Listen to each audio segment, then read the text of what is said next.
Welcome to the next Leading Ladies podcast with GreenKite. I'm really happy to have as our guest today, Emma. And we're going to be talking today on the topic of neurodiversity in women, leadership and insurance, I think is where we based it. But I've been doing a bit of reading since we had our first initial chat. And I think there's some really interesting areas I want to touch upon, particularly about workplace training and also about what different things people need within businesses. Because I've often long thought that we tend to homogenise lots of areas of our business when we bring people in, we train them and so on. And I often think people need, whether you're neurodiverse or not, I think men and women need different things from business training and understanding. And then if you layer that on top with people that do feel that they have neurodiversity or are different and want to find it difficult to talk about, or you want to be able to cater from a business perspective, trying to understand how important it is to be personal about whatever it is you're offering within the business, as well as that homogenized training view or sort of workplace environment. And again, that's something I'd like to touch on. So I'm going to sort of pass over to you. So you're Dr. Emma Mahoney, that's right, and you're a clinical psychologist. So tell us a bit about yourself and how, you know, we've come to talk to you. I know there's a link with the ISC as well, isn't there? Absolutely. So, Emma, please. Yeah. Well, I won't go into too much depth, but yes, I'm a clinical psychologist by trade. Yeah. And I've been in the field of neurodiversity for about 25 years now. Wow. Actually, probably longer if you think back to before my training.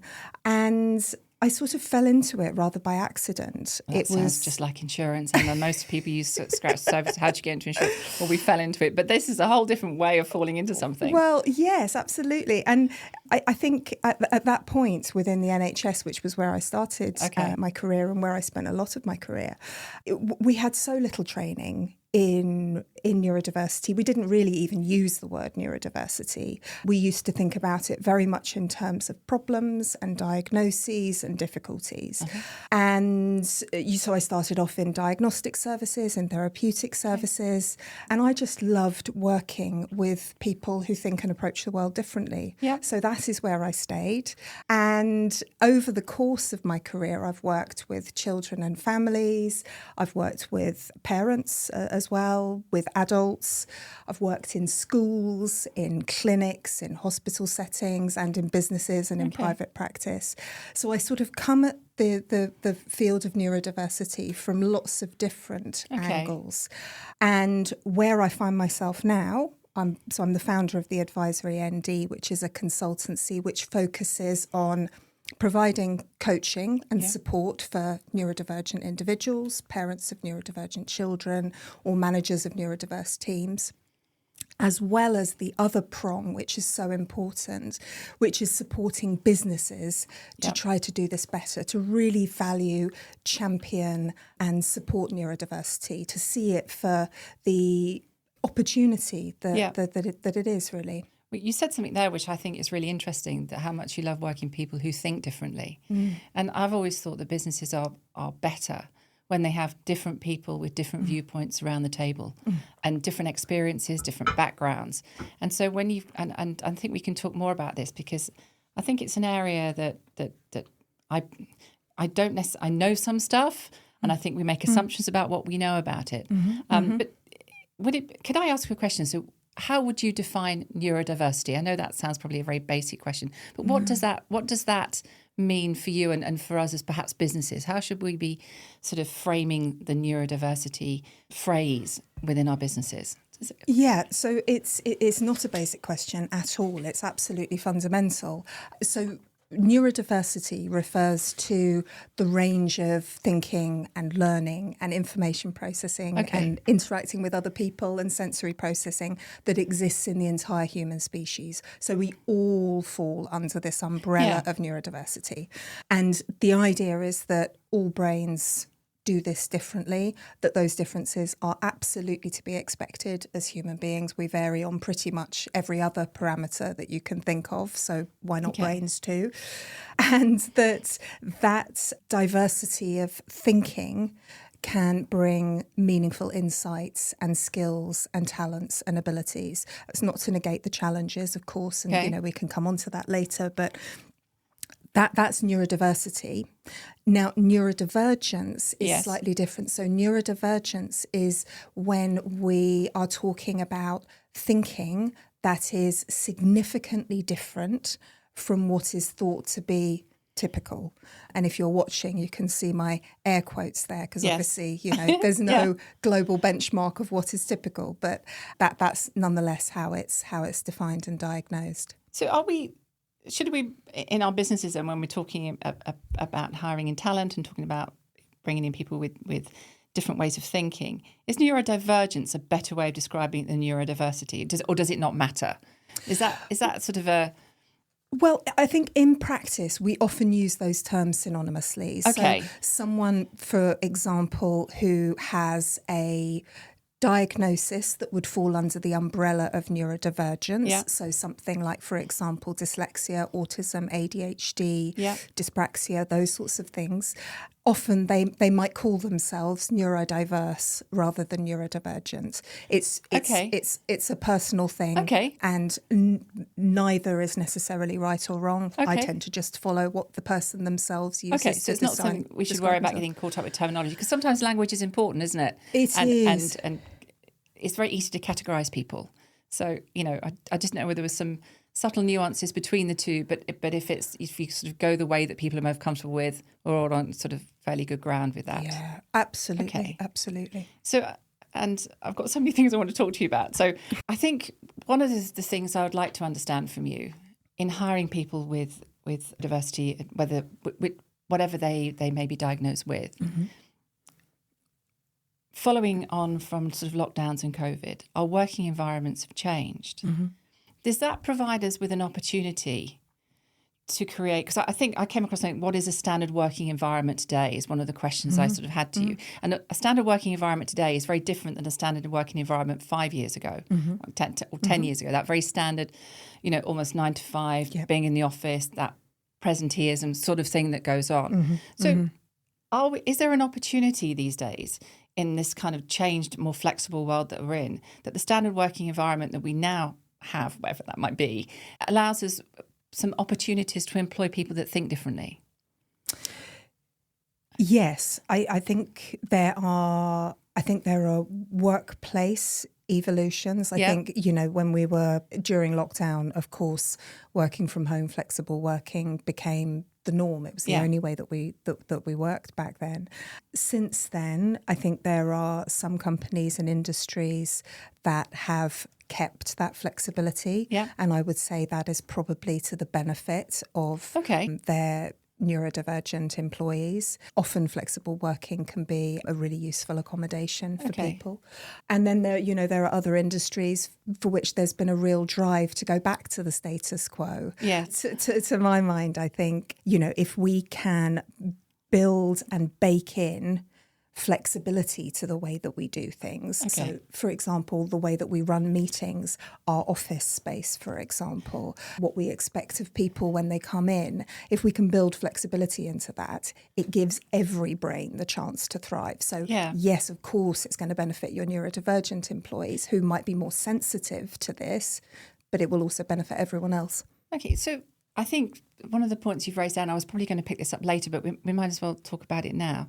What are some of the interesting practices that companies can do to make their offices, their workspace, their environment more appealing for people with neurodiversity? I mean, we will depend, I guess, on what they've been diagnosed with or what they're happy to disclose, because I think that's also a big issue, isn't it? That people feel confident enough in a workplace to be able to say, I do have autism. And I know there's a whole spectrum around just one thing as well, isn't there? So forgive the layman's terms about all of this. But, from a business perspective, what are some of the things that we could be thinking about, whether it's from a hiring perspective, whether it's how we create the workplace environment, that flexibility that you were talking about? Are there some standard practices, which I think is an important point that you made a minute ago, that works for everybody, but particularly enhances the experience of people who do find themselves thinking differently?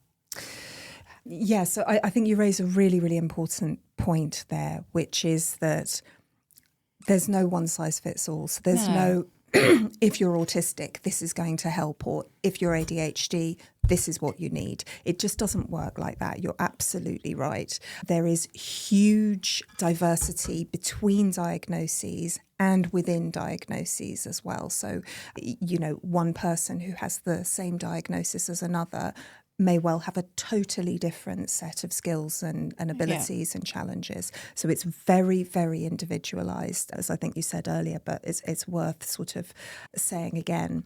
I think generally the things that will benefit your neurodivergent employees, the things that will allow neurodiversity to thrive, they're not big, huge things. It's not big, expensive stuff. It's often small tweaks to the way that we do things. So I think making sure that there is a fundamental level of awareness within your business from all the way up. Yeah. All the way up. And you need to have buy-in from the top for sure. There are many CEOs, C-suite individuals who have got to where they've got to because of their different ways of thinking and approaching problems. So if you can have someone who is openly neurodivergent from a senior position who is willing to speak out and talk, that can be incredibly powerful. I think one really, really neglected group is the managers.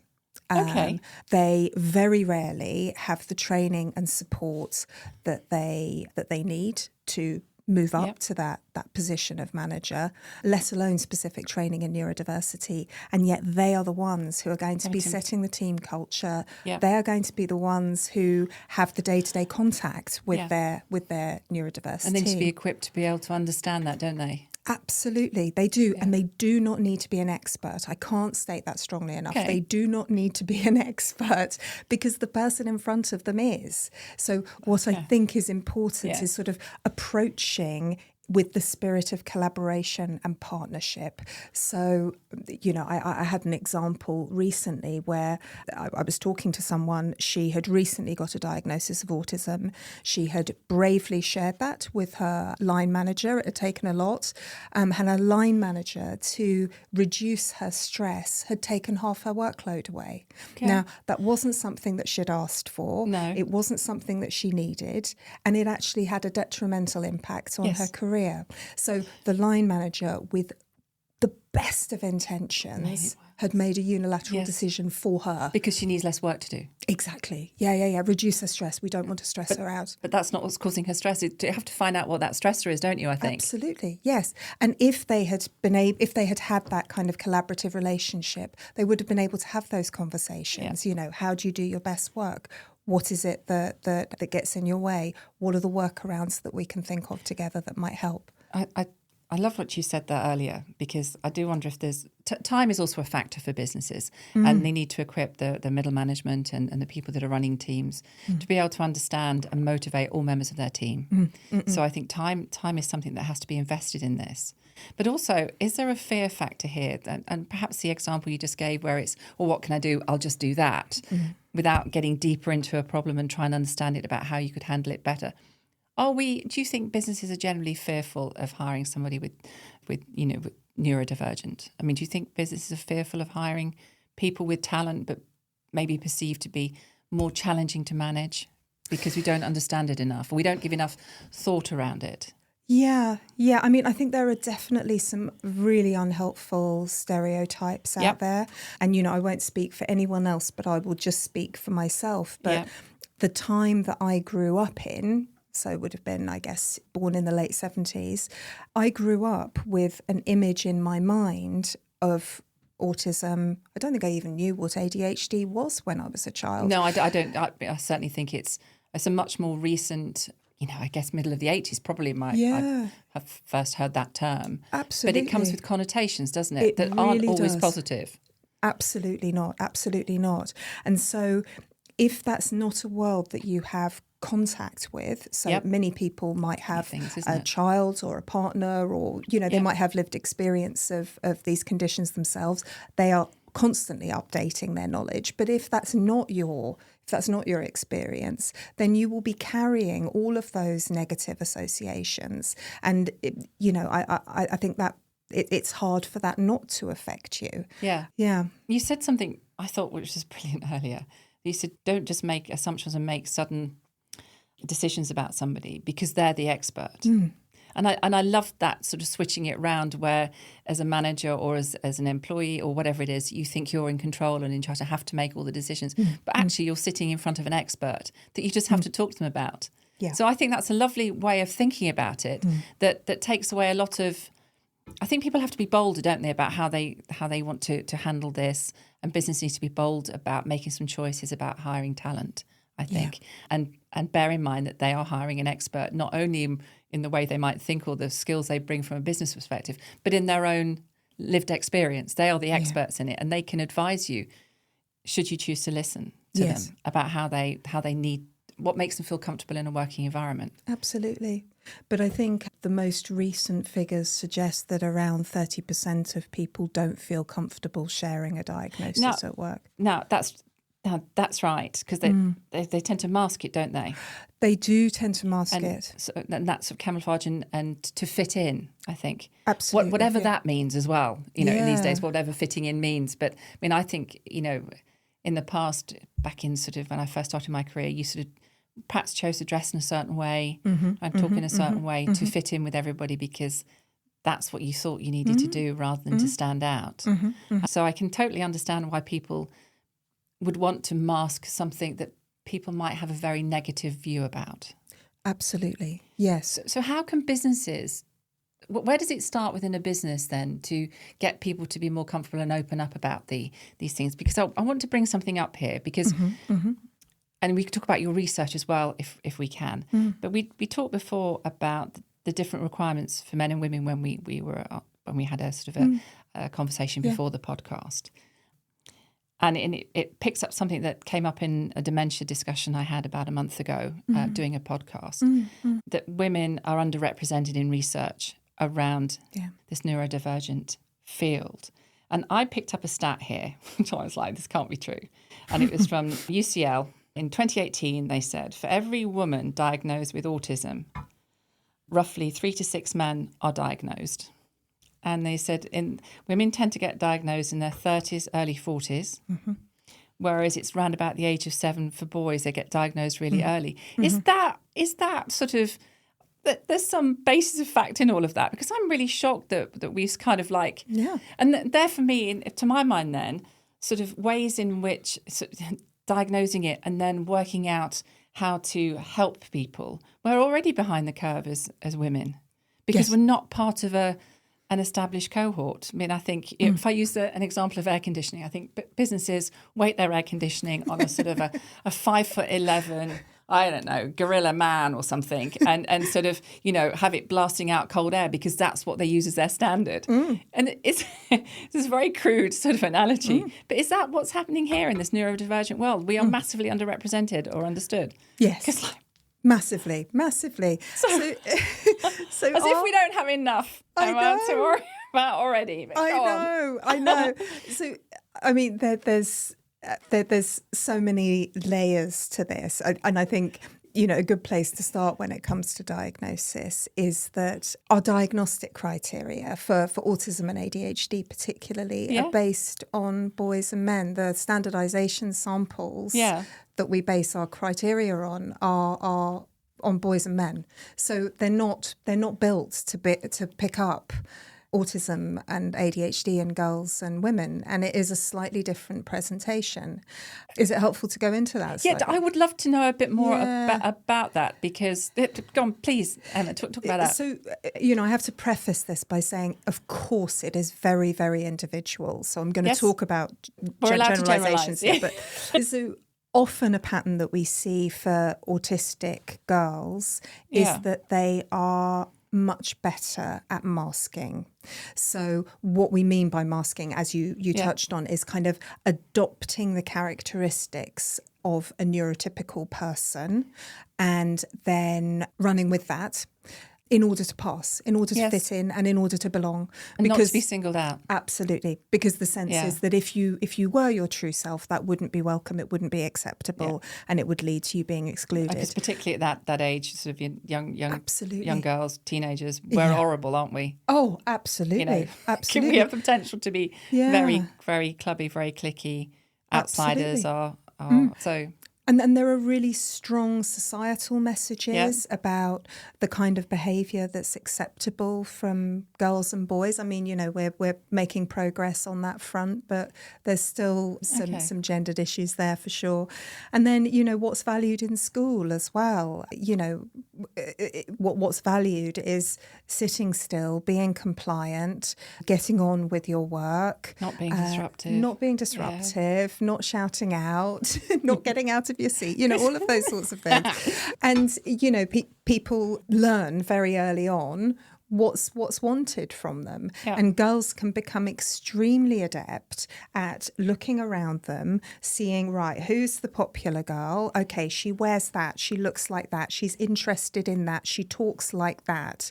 I'm going to do the same. And they can become really adept at that. And it happens almost without them thinking about it consciously. Okay. And it then becomes something that stays with them because to a degree it works.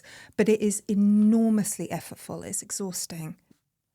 Is there a link between women being diagnosed in their sort of late 30s to early 40s with that kind of behaviour unravelling at some point in your life? Because I think we all, to a certain extent, to avoid issues, whether it's at school or we sort of all adopt behaviours of our workplace to a little bit until you get more confident and you can start to forge your own way much more.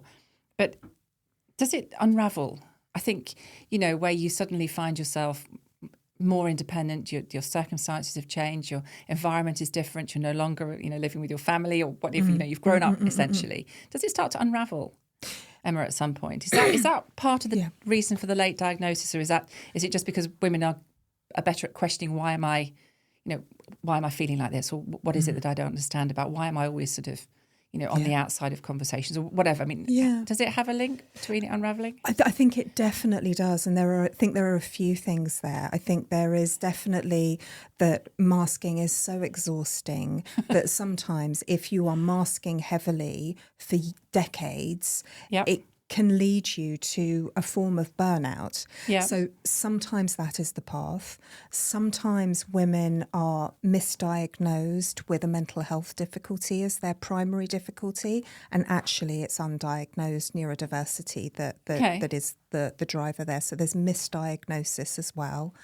I think there is also, so some women, and this is also can be the pathway for men too, who are late diagnosed, because that it can happen for them too, when their children are potentially going through assessments or maybe struggling at school, and they start to recognise, oh, actually, that resonates with me. That happened for me too. I didn't know what it was back then, but so they can see it through their children's eyes. And the other thing that I guess is specific to women is the hormonal fluctuations that can happen with, the menstrual cycle monthly. Yeah. Often neurodivergent women are more sensitive to those hormonal changes. Okay. And perimenopause can be a huge one for all women, obviously, but for neurodivergent women, because there's something about the declining estrogen that exacerbates some of the traits like potentially, brain fog, concentration and attention, emotional dysregulation. And it can also strip away some of your long-held coping strategies as well. It's a right old roller coaster, isn't it? It really is, yeah. Right old roller coaster. That's really, I think that's really interesting. And there's some things that we can come back to, I think, to pick up there. But tell us about your research, because you're looking at doing some more research around sort of women and neurodiversity. Tell us about that. Absolutely. Yes. So I'm working together with ISC on this. So obviously, they've been pioneering women in the insurance and reinsurance sector for years and trying to address the gender gaps there.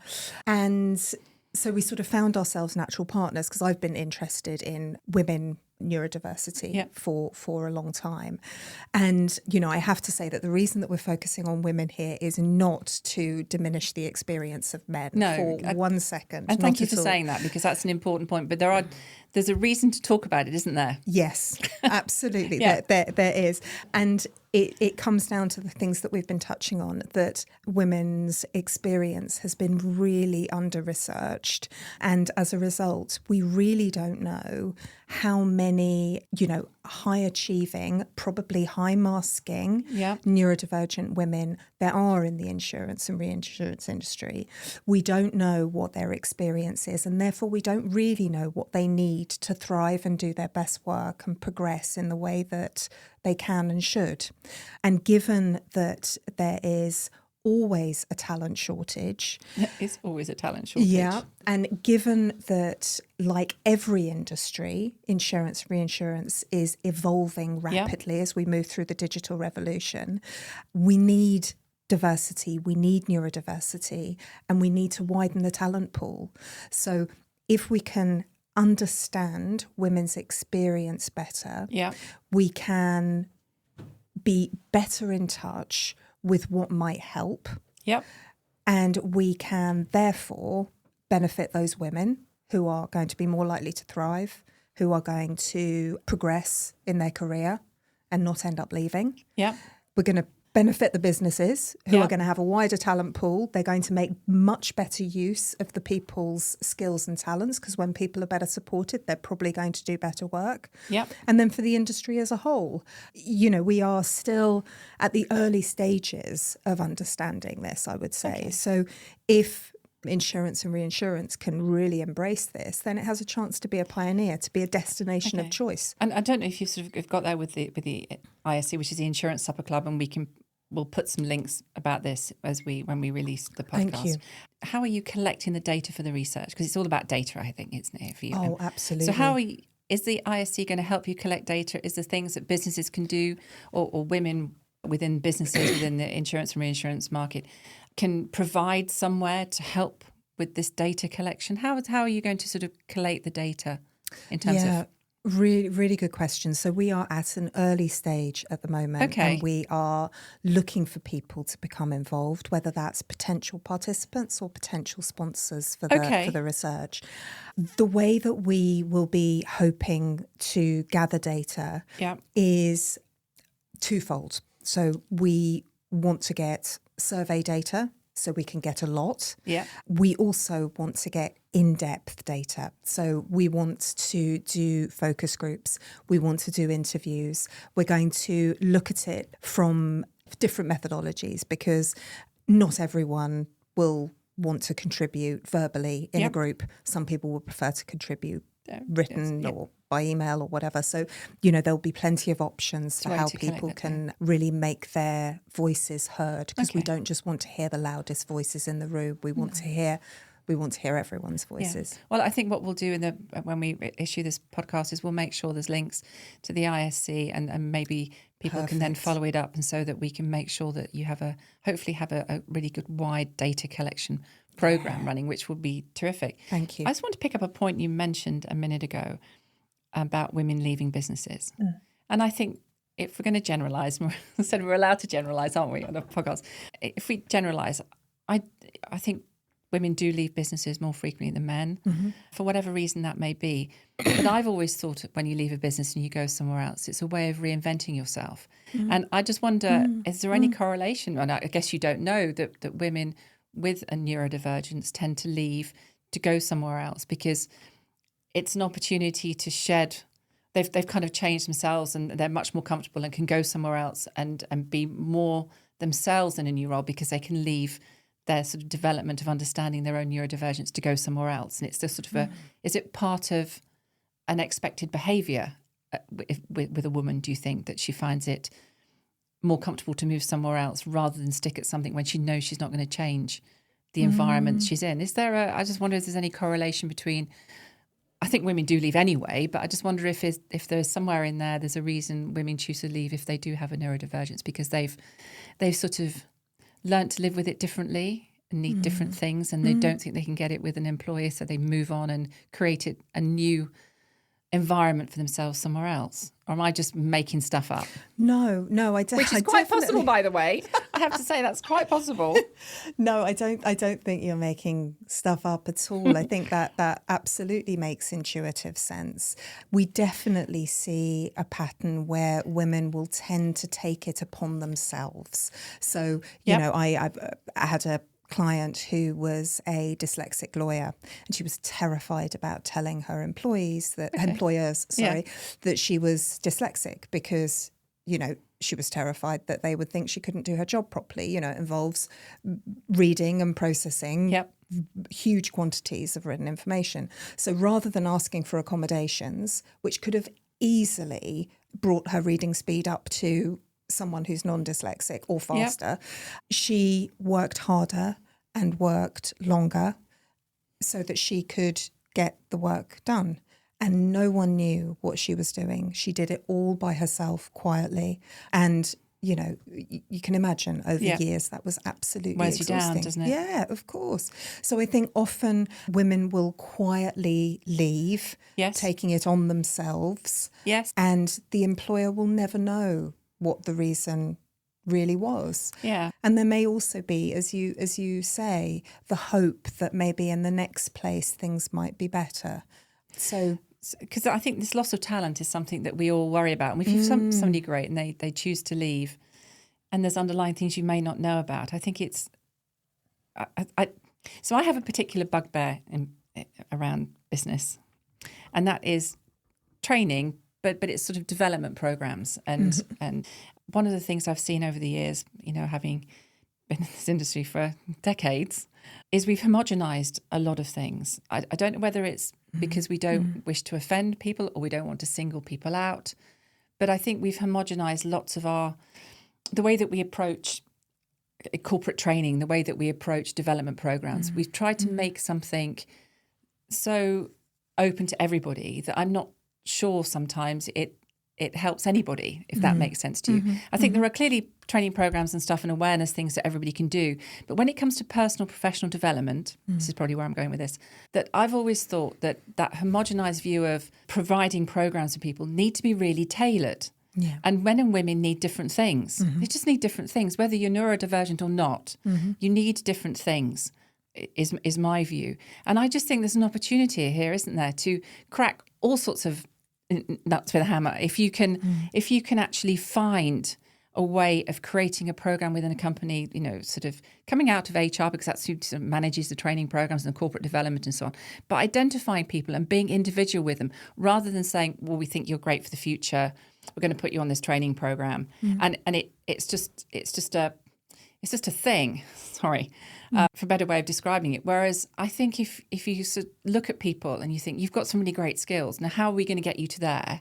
And create those individual training programs. And maybe that's if you do that for everybody, then everybody benefits, whether you're neurodivergent or not. So I'd like to see more personally focused training than sort of those bigger programs that companies tend to have that you can still get lost in.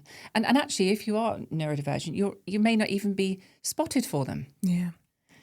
So I think it's time. Companies are time pressed, I think, and it's obviously can be quite simple to create one program and some development programs that are sort of there and accessible and do a good job. I'm not sort of decrying them, but I do think an individual view of people in a business, neurodivergent or not, is a real key to developing your talent. Yeah. Because we all need different things.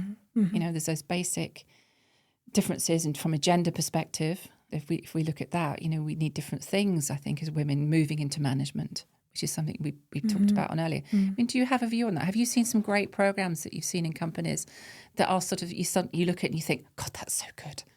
I wish all companies did that. Is there some things that you've seen, Emma, that companies could adopt to sort of focus and develop talent, but actually has a massively huge impact on their neurodivergent talent? Yeah. So, I mean, I absolutely agree with you. And I think knowing your people, knowing where their skills and talents lie, and creating, I know it sounds like a bit of a sort of fluffy thing to say, but creating the psychological safety where they're able to be open about where their potential barriers might be.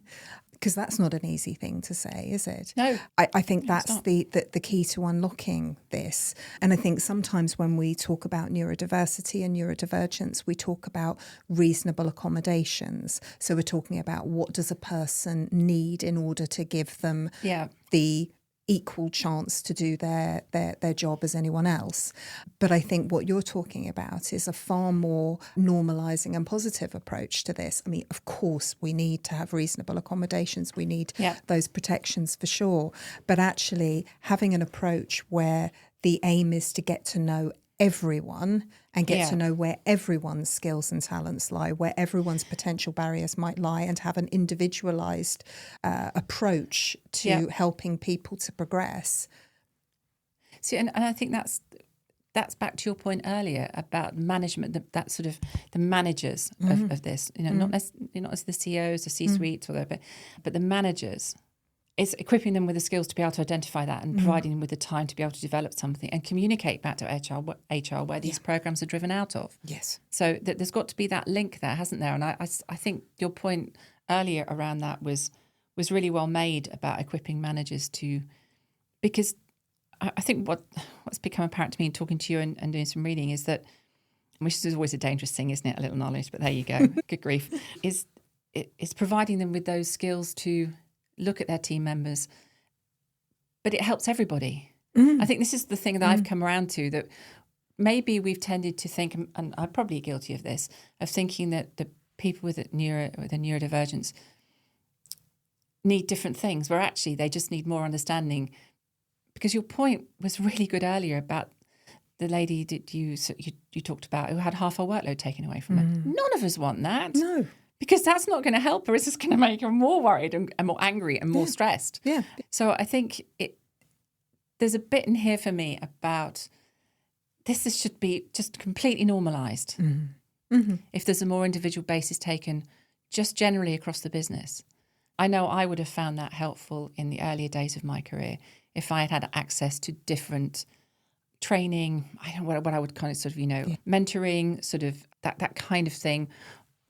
I think would have helped me if it was available much earlier in my career, but then I probably didn't want to ask for it. So I think there's a bit in here everybody can learn from, isn't there? Yes. So how do you create an environment for people to feel that they can share something and it be okay? Because we talked about masking, haven't we? And that can continue and slightly unravel potentially in your later years as a female. So what are some of the basic things that we should consider to create an environment where people will want to share something so personal? Yeah. So I think it has to be genuine. So you can't ask someone to share this news or this diagnosis, whatever that you want to call it. You can't ask someone to share it and tell them it will be okay and then it's not.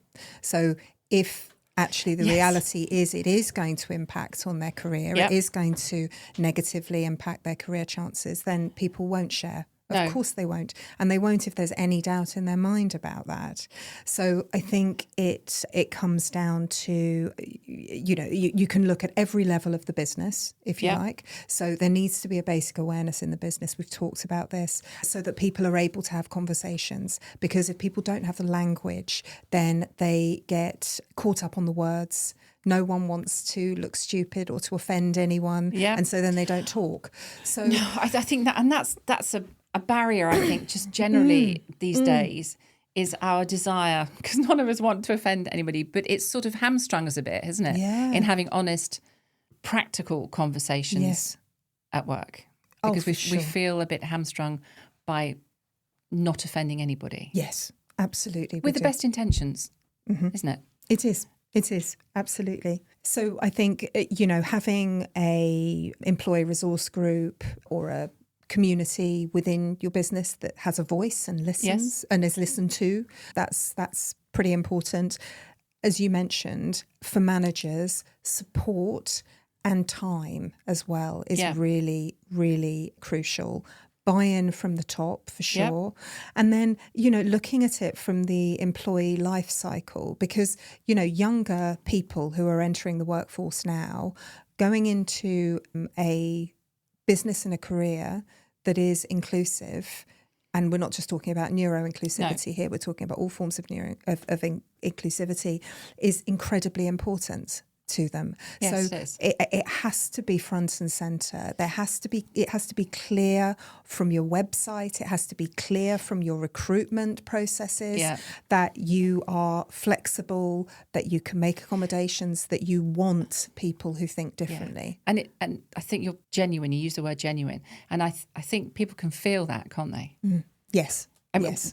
You know, anybody can feel if your culture development, the things that you say from your website, does it match what it's like working within that company? Yeah.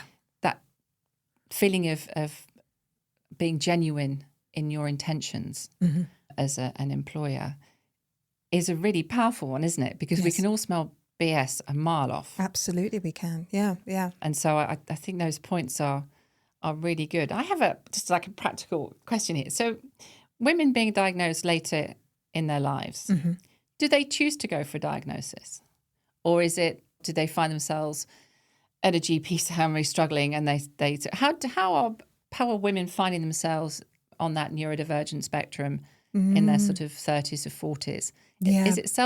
Is it sort of a self-diagnosed sense of more awareness about, I'm not sure that this is, I'm feeling this, should I explore it more? Or how does that happen? Sorry, it sounds like a really stupid question. No, it doesn't at all. It doesn't at all. Do you know? So I think sometimes it can be a wondering that people have carried with them since childhood and it's never quite reached the threshold for, needing or wanting a diagnosis. And then there's a tipping point. And it might be the tipping point is your child is having a diagnosis. Yes. And, for many parents, they really want to role model a positive attitude towards neurodiversity for their kids. They want their kids to grow up with that, security and that sense of self. So, being a positive role model for your child, that can be a really powerful motivator. I think sometimes women will reach, sometimes the tipping point is pregnancy or perimenopause or, one of those hormonal, those hormonal journeys for a woman. And sometimes it is a long and painful road of misdiagnosis and not getting the right support because, I mentioned that during my training, I didn't get very much on neurodiversity. The training that medical professionals get is even worse, even now. So, I think for women often, if they go and seek help, finding someone who is an expert in women's health and in neurodiversity, I mean, that's the holy grail, and it's not very often that you can find that. So, finding good advice, medical advice can be a real challenge. Because I think let's talk about autism or dyslexia. There's a whole range. There's a whole scale within that sort of description, isn't there?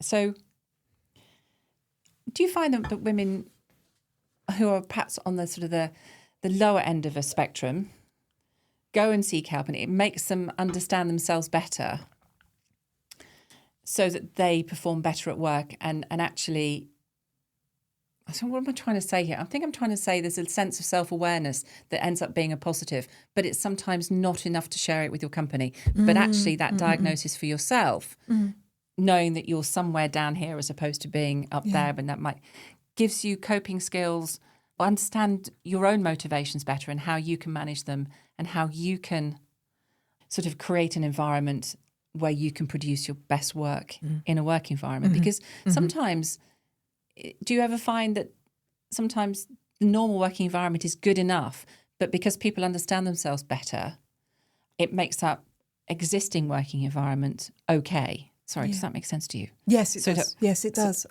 Yes, absolutely. And I think that sense of validation and understanding oneself can be often the main motivator for seeking a diagnosis. I mean, if we're thinking about ADHD is sort of slightly different in that respect because there is medication that can help with some of the core symptoms and traits of ADHD. It's not the case for other forms of neurodiversity. So obviously, if you're thinking about ADHD and you want to trial medication, you will need a diagnosis. But for many other people, it is about validation. It's about understanding. And often we've talked about people, and I would say often women here who take it into themselves, who develop some really negative beliefs about themselves, about their abilities, about what they can and can't do. Yeah. And so understanding that there may be a very, very good reason for that. And it's not about them being lazy or stupid or disorganised or weird or whatever. It is, that's just the way their brain works. That can be liberating. Because I don't know how your data collection is going to work with the Insurance Supper Club, but I do think if women watching this or companies that can share this, that people can take part and they might learn something about themselves along the way of doing it. If you know what I mean. I don't, yes. So I think that's I think that's the reason I was going down that road, is because it anything like this, to my mind, and it's all about how your brain works, isn't it? Which, back to my feeling earlier, is if we create a workspace that's genuinely interested in the individual and getting the most out of them, progression and understanding where people want to be in an organisation, and it's okay to be somewhere in an organisation. If you want to progress and further your career, it's fine, but it's also fine to be where you are. So I think there's if that personalised view of getting the best and providing the best for everybody. And I do accept there has to be certain things that are provided that are just accessible for everybody. But, that I just think it's that personalised view of business just benefits everybody. And I think from talking to you and read some of the stuff that you've sent to me is a sense that the real way to make this really work for companies is to make it more personal, because everybody benefits. It's not about treating somebody differently per se. It's not about pointing to somebody over and saying they've got whether it's dyslexia or ADHD, and so therefore it becomes a thing. I think it's about looking at the individual within the context of everybody being treated as individuals. Yes. That create a really great team that thinks differently. So I just think there's a slight shift in thinking, isn't there? It's not about creating programs that treat people differently. It's actually having a program that recognises that everybody's different. Yes. From a managing talent perspective. So I think from talking to you, I've sort of got myself around to the fact that actually we just need to treat everybody in a special way. Yes, absolutely. It's not just treating somebody differently because they have particular issues that they've been willing to share with a company. If we treat everybody through a lens of what you're all different, you all have different skill sets to bring. Some are more challenging than others and might require more physical difference in the workplace and so on. If you look at people as individuals within your company and look to provide them with a specific support network around them, or training or corporate development, whatever you want to call it, then that's got to be the way to do it, isn't it? Because everybody gets swept up in that focus of getting the most out of everybody. Yes, absolutely. And it gives everyone permission to be open and honest about that. And it's okay to be different. Yes, absolutely. Whatever that difference may be. Yes. Whether it's a neurodivergent difference or something else, it's okay to be different. So I find it a really fascinating area, Emma, that we talk about. I'd love to come back and do another one with you when you've got some research going and talk about this again, because, I think some of the things you said today here aren't difficult things to do for companies. No, they're not. And I love that message, and the message that companies already have the expert in front of them about their condition. And I think that's a really lovely way of looking at it, actually, rather than that, oh my God, what are we going to do about this? Yeah. So I really enjoyed talking to you. I mean, is there anything that you would like to leave the listeners with, or companies in general? Because I know that they, we'll make sure that we post on the podcast all of your contact details, the links to your consultancy and so on, because I think companies would be really well served to get you in and talk to them about this area, because I'm not sure that we manage some of our talent particularly well, and some talent may just go because we're just not managing it very well. And there could be all sorts of reasons about that. So is there anything you'd like to leave with as a particular thought that you found that's really key to this area in terms of companies and people understanding, ways in which they can create a really cool working environment for people with differences? Well, I've really enjoyed our conversation as well. And I really liked what you said about if we treat everyone as individuals, then it becomes completely normalised that we are just trying to get to know every different brain that we work with. That's because the brain is an incredible sort of thing, isn't it? I mean, it's just the most amazing bit of our body is our brain. And, everybody has nuances and differences and different viewpoints. Absolutely. And I just think we have this huge opportunity here as we move into, that we move through this digital era.